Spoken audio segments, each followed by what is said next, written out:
What's up, hockey fans? In professional sports, records can be broken in each and every game. A stroke of luck or a couple of crazy bounces could lead to a record being broken before you realize you just witnessed history. Hockey is no different, and in today's video we're going to talk about 10 NHL records that will never be broken. Stick around into the end and see which record takes the top spot as the most unlikely record to fall.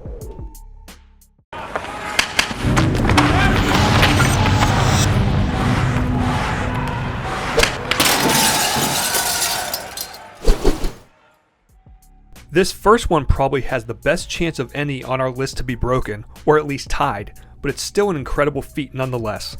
Marian Lemieux did a lot of improbable things during his career, and his game on New Year's Eve 1989 is one of his best. On this night, he scored 5 goals, which is impressive enough, but he did it 5 different ways, scoring at even strength, on the power play, shorthanded, on a penalty shot, and into an empty net. Along with the goals, he also tallied 3 assists in the Penguins' 8-6 win against the Devils. If this one comes in at number 10, these next records must be out of this world, right? On a random night in February of 1976, the Bruins and Maple Leafs met in an Adams Division matchup. Boston was 20 points ahead of the Leafs at the time, and the Leafs were only playing around .500 hockey, but no one in attendance could have imagined what they were about to see, as the Leafs blasted the Bruins 11-4. While the score was surely unexpected, the fans were totally unprepared to see a 10-point night by Daryl Sittler. The previous record for most points in a game was 8, held by Rocket Richard and Bert Olmstead, but Sittler decided that was about to change. He finished the night with 6 goals and 4 assists, and to this day, still holds the record, and even with today's increase in scoring, will likely continue to hold it for years to come. Can you imagine spending over 2 days sitting in the penalty box? That's how much time Dave Williams spent in the sin bin, as he's the NHL leader with almost 4,000 career penalty minutes. Williams spent 14 seasons in the NHL and finished with over 500 career points, but the nearly 4,000 penalty minutes is what he's known for. To put this in perspective, Corey Perry leads current NHL active players and he's not even at 1,400 career penalty minutes, over 2,600 minutes less than that of Williams. NHL players don't play the same penalty-filled game that they used to, so good luck on anyone trying to break this record. Bryan Trottier was instrumental in the dynasty run the New York Islanders had in the early 1980s, playing for 18 seasons and accumulating over 1,400 points and 6 Stanley Cup wins during his career. One of the most impressive feats he accomplished during his career began in 1979, spanning through 1982, where he recorded a point in 27 straight playoff games. During the streak, he recorded 17 goals and 26 assists as the first-line center of the Islanders, and with so much changing every single year in today's NHL, it's going to be tough to match a streak like this. Sticking with the Islanders theme, most of the records on this list are individual records, but this one is too good to overlook. The Islanders dynasty of the late 70s and early 80s produced 4 straight Stanley Cup championships while winning an incredible 19 straight playoff series. Heck, they almost made it 5 straight cups and 20 straight series as they lost the '84 Cup final to Gretzky and the Oilers. This team, led by goal-scoring extraordinaire Mike Bossy and including head coach Al Arbour and GM Bill Torrey, had 7 future Hall of Famers. It's no wonder they were able to dominate for as long as they did. During the streak, the Islanders played a total of 99 playoff games, the equivalent of almost an extra season and a quarter. Maybe someday another team will come along and be able to stay together for as long enough to challenge the record, but with the parity in today's NHL, it's going to take some special players to do it. If you've watched any of our other videos, we've gone into Bobby Orr's career quite a bit. If not, check the link below for some more info. His 1970-71 season was legendary. That season, he led all defensemen in scoring with 139 points, and since then, that total has only been close to catching twice, once by himself later in his career and once by Paul Coffey. Honestly, in today's NHL, no defenseman will come close to this mark anytime in the near future. Last year, we saw Roman Josi put up 96 points, and that was the highest marker for almost 30 years for a defenseman. Let's not forget the incredible plus 124 that he put up that season as well.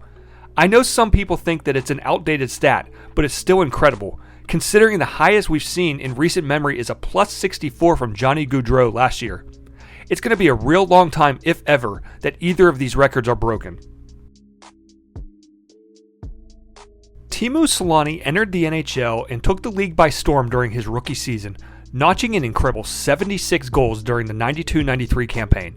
The Finnish Flash finished the season tied with Alexander McGillney for the league-leading goals, but he also put up 56 assists, shattering the rookie record for most goals and points in a rookie season. Selanne had an absolutely stellar NHL career, one that lasted 21 seasons and a Stanley Cup in 2007. The Finn put up over 1,450 points, over a point a game, but it's that rookie season that always comes up when speaking about him. To put that season in perspective, the leading rookie this season may not crack the 60-point mark. On top of that, we haven't seen any rookie come close to 100 points since Crosby and Ovechkin did so in their rookie years. Some also will look at the rookie season Gretzky had in the WHA in the 79-80 season, where he put up 137 points, but the NHL doesn't look at those point totals. The 76 goals and 132 points Selanne put up his rookie year will likely never be touched, keeping his name in the record books for years to come. Earlier this season, Phil Kessel set the Ironman record for consecutive games played. That's all well and good, but the record held by Glenn Hall is more impressive and highly unlikely that it will ever be broken. For those of you that don't know him, Glenn Hall is a goaltender that played for the Red Wings, Blackhawks, and Blues, and between 1955 and 1962, he didn't miss a game. That's right, a goaltender started 502 consecutive games, which is unheard of in today's NHL. Hall played over 900 games in his career, winning the Calder Memorial Trophy, the Vezina Trophy 3 times, played in 13 All-Star games, won a Conn Smythe and 2 Stanley Cups, once winning as a coach. He was also inducted into the Hockey Hall of Fame in 1975. He's also one of the first goalies to develop and use the butterfly style of goaltending. During his streak, he also never wore a mask or helmet, and rumor has it that he threw up and then drank a glass of orange juice before every game. I mean, whatever works for you, right?